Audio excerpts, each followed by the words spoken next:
Now, this is why I love going to these screenings, because I never have to pay to see a shitty movie. And with that, I'm working with another episode of The Romancer. My goal, as always, is to enhance the movie watching experience. So, Greta, here we have the newest thriller, and I use that term very loosely here. This movie stars, of course, hit girl herself, Chloe Moretz, playing a young woman called Frances. She lives in New York, very naive, and one day she's on the subway, finds a purse, no owner around. She looks inside and finds out who it belongs to. She's a good Samaritan, takes it back to the owner, someone named Greta, older woman played by Elizabeth Herbert.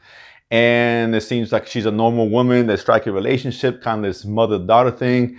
And then way quickly things kind of go bad as Frances discovers that Greta has a little bit cuckoo for Cocoa Puffs there, and she's a complete psycho.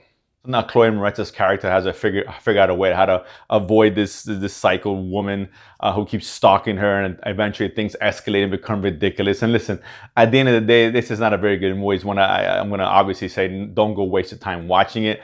It's not devoid of anything good here. I like Isabel Huppert's performance here. She plays crazy great.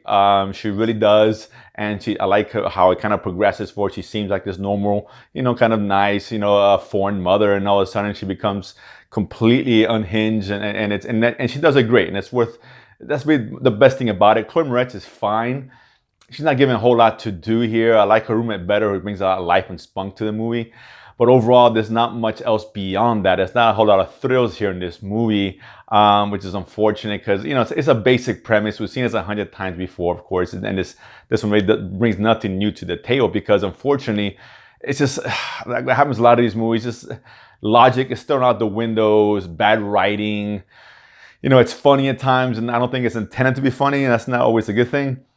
But just the illogical things that the characters do, and it just doesn't make any sense sometimes. And why are you doing that? And I just found myself just aggravated watching this movie. It's like, why the decisions being made the way they are, why these choices are being made. I don't want to spoil anything for those who actually may even want to consider watching this movie, but there's things that happen just don't make any sense. So why are you doing this? You should be doing that. And it happens a lot with typical horror movies, but unfortunately, this is devoid of any horror and any thrills, and it's really just anything really good.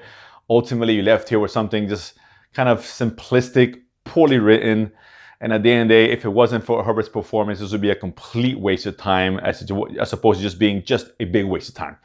So ultimately, do I recommend this? Hell no. Don't bother. It's not even worth watching on cable.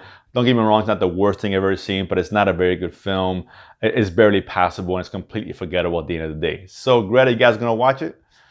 Okay, if you do, comment below, let me know what you guys thought. And of course, if you haven't done so already, subscribe below and feed my need to go to the movies and talk about it afterwards.